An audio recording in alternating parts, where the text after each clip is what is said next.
नमस्कार दर्शक बंधु। आज मनीष जीवन गोटे इम्पोर्टाट कथा को आप सहित सेयार करना चाहूँगी। आशा करी या शुणला आपने किसी जाना पाइबे बा शिखा पाइबे। एक्चुअली थरे मु मो सांग मेडिकल कम बहुत ही व्यस्त थी। मेडिकल कम कौन ना एक्चुअली मो सांगर बापा सीवियर एक्सीडेंट होता। तो से एक्सीडेंट पर आम मेडिकल एडमिट कलु। मेडिकल एडमिट कलापर डॉक्टर कंडीशन देखिए से कहले कि नहीं पेशेंट को मेडिकल किस दिन पर एडमिट करा पड़े। एडमिट होगा ट्रिटमेंट चलला। ट्रिटमेंट पर डॉक्टर कहले जे पेशेंट कंडीशन धीरे धीरे खराब होची तो तांको आईसीयू रे रखा पड़ो। तो आप जानी आईसीयू हूँ मेडिकल गोटे एमतिया जगह जो जगह थरे जो पेशेंट पहुँचला सेठी पेशेंटर बचार चांसेस बहुत कम था। तो आईसीयू गोटे माने कह गले last stage of the patient. तो बाध्य तो सांगर बापा को आईसीयू एडमिट कराला। तो आईसीयू रे किस दिन रहिले तो मो सांग सांगर थाए कारण मुझे जानी मो सांग से टाइम छाड़ी जदि मो कम व्यस्त रही ताले मो सांग भांगी पड़ो कहीं घर जड़े मेरुदंड जहाँ आम घर मुरबी लोग कहूँ सी आज आईसीयू रे पड़ुछंती। तो समय गड़िला दिन बीतला एमती से आईसीयू रे थांती। आपन जानी आईसीयू रे पेशेंट को देखा करने समस्त को अलाउ न थाए बा सब बड़े अलाउ न थाए। तो दिने सेमती मो सांग बहुत टायर्ड होता। सी बसी बसी तो आखि लगी था सी शोई पड़ता। डॉक्टर बा नर्स भितर आसिले कहले कि पेशेंट ना नहीं कहले जे आंकर जे रिलेटिव थे आसिक टे देखा कर जा यदि चाहूच तो से टाइम तो मो सांग जेहेतु टायर्ड होकर शोई बेचारा बहुत परिश्रम कर तो मुझे भाविली सी शो मुझे देखा करते पड़ा। तो मु गली भीतर को अंकल जेहेतु मल्टीपल इंजरी होता बॉडी रे तो से होश रे थिले कथबार्ता हो पाते किंतु बॉडी रे मूवमेंट नथिला। तो सीरियस कंडीशन थिला। तो मु गली अंकल पाखु। अंकल भाविले पुओ माने मो सांग शायद आसुछंती। से कहले कि अरे पुओ मु कहली आज्ञा अंकल माने मु तो सांग आसी सी एक्चुअली बाहर टे टायर्ड हो तो शोई पड़ी कौन असुविधा है मत भी कहतु मुझे बस। तो किस समय बसला मु देखिली अंकल का आखिरे लुह झरी आस। अंकल कांदी पकाउछंती।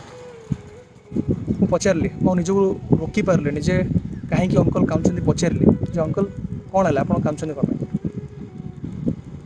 अंकल मत पाखक डाकिले एवं मो हाथ को धरी पकड़े। अंकल को पाखापाखि 70 वर्ष होता। तो मुझे कहली मौसा कांदुछंती कौन पाई कहतु कौन असुविधा है मत कहतु आप मनर कथा मत कहतु। मौसा कहले जे मु जानी एटा मो जीवन शेष समय। तो मु आईसीयू आसी पड़िली माने मु बंचीबी कि मरबी ठीक ठिकाना ना एंड 80% तो मत लगुच मु चल कहली मौसा आप सेमती कम भावुं फ्यूचर कहीं जानी न था। आम आशा करूँ बहुत जल्दी सुस्थ हो घर फेर। फिर भी मौसा मनरे कौन चलता कि जानी मौसा कांदे कांदी कहले एबे ये बेड उपरे मते जीवन रो पूरा छवि देखा जाउछ। मु कहली मौसा कौन छवि देखा जाउछ।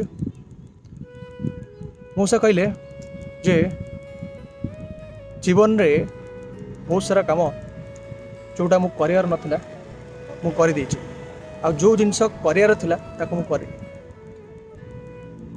मोर इंटरेस्ट आउरी बढ़ला जाना जे मौसा एक्चुअली कौ कथा कह चाहते बोले एक्चुअली मौसा आपण जो कहते जीवन रे आपण जो काम करियर नथिला बा करियर उचित नथिला सेटा करछंती तो कौ काम आपण एमती करछंती। मौसा कहले मो जीवन रे बहुत लोगों को हैरान करछि गाली देछि खराब भाषा रे कथा ହେଇछि व्यवहार खराब करछि धोखा भी देछि तो जोड़ा कि मत करियर नथिला। तापर मो मौसा को सेकेंडली पचारली कि मौसा आपण जो कहते कि जो कामटा आपन करार उचित थिला एवं आपण करना सेटा कौन कहतु। मौसा कहले मो पाखे धन संपत्ति घर बाड़ी पोजिशन सबू थिला। मु चाहिए बहुत लोक साहाଯ୍य करके आशीर्वाद भी नहीं पारि कि मुझे कली। मु पचारि तो मौसा सेमती कले कौन। मौसा कहले मो मनर अहंकार थिला गर्व थिला पैसार धन संपत्तिर से अहंकार जो मु लोक मान सहित खराब व्यवहार करी लोक साहाଯ୍य कली लोक हैरान कली लोक कंदेली लोक धोखा देली। तो से सबू जिनस आज मोर मन पड़ जाऊँ। मु चाहिए भी आज से पाखक जाई क्षमा माग पारि। एंड जो मानक मु हैरान करछि से मन एबी भी चलथि जो गोटे लोक थिला जे मते एमती हैरान करथिला तो ता मन रे एबे भी मो पई खराब चिंताधारा थिबो। तो मो कर्मर फल जहाँ कि आज मो आईसीयू बेड रे पड़ी पड़ी कांदी कांदी चली जा माने जीवन छाड़ी कि जा बस।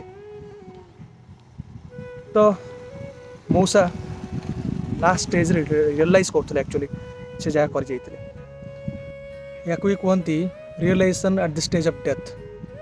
तो मु मौसा को कहली मौसा जहाँ तो आपड़ कर सारी कर तो बदली हेन किंतु यहीटा बड़ कथा जे आपण शेष मुहूर्त जे आप आत्मा रियलाइज कर मो लाइफ रे बहुत सारा भूल काम कर सारी एंड से आपण मन मनरी भितर ही आप क्षमा प्राप्ति कर भगवान पाखे क्षमा माग यहीटा बहुत बड़ कथा। ना तो बहुत लोक को समय मिले से माने इनसीडेंट घटवार सांगे सांगे डेथ हो जाए से समय ही मिले नहीं पश्चाताप करने आपण पाखे तो समय मिलला आपन को किसी समय मिलला जे आप पश्चाताप कले भाविले जीवन रो ए जो छविटा आप देखी पाउछंती आपन देखियार समय मिलला।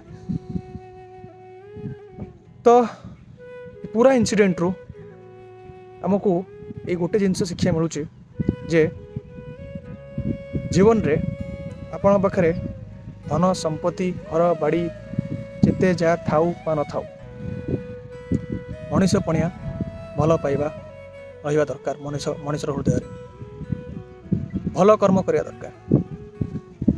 जदि भल कर्म करेंगे ताले शेष में आपण मनरे से सुख और शांतिटा थी जहाँ हो मु कौन लोक को हैरान करे कंदेने समस्त मनरे हस भरी देती। तो ये जो शांतिर सहित जिते आप विदाय ने ना तो आपण आत्मा को बहुत शांति मिले। तो आपण मैंने भी भावतु आपण मैंने केमती ए दुनिया विदाय ना चाहिए हसी हसी विदाय ना चाहिए ना एमती मौसा भाई कांदी कांदी विदाय ना चाहिए। समस्ते कहे जे हाँ आम हसी हसी विदाय ना चाहिए किंतु से आपण को केवल गोटे दुटा भल कर्म कले हेनी आपण को लंबा समय जाए बंची जाए भल कर्म करा पड़ो। मनीष निज मनरू अहंकार को दूर करा पड़ो गर्व को दूर करा पड़ो क्या मनरे कष्ट दे क्या धोखा दे जीवन में केवे बंचा को चेष्टा करेंगे ना। तो आशा करी आपण मैंने मोर सहित घटी मो सांग सहित घटी इनसीडेंट रू किसी शिक्षा पाई पारिथिबे एवं आपण मानक मन में जहाँ भी थी आपण मत कमेंट लिखि जणाइबे। रही जय जगन्नाथ।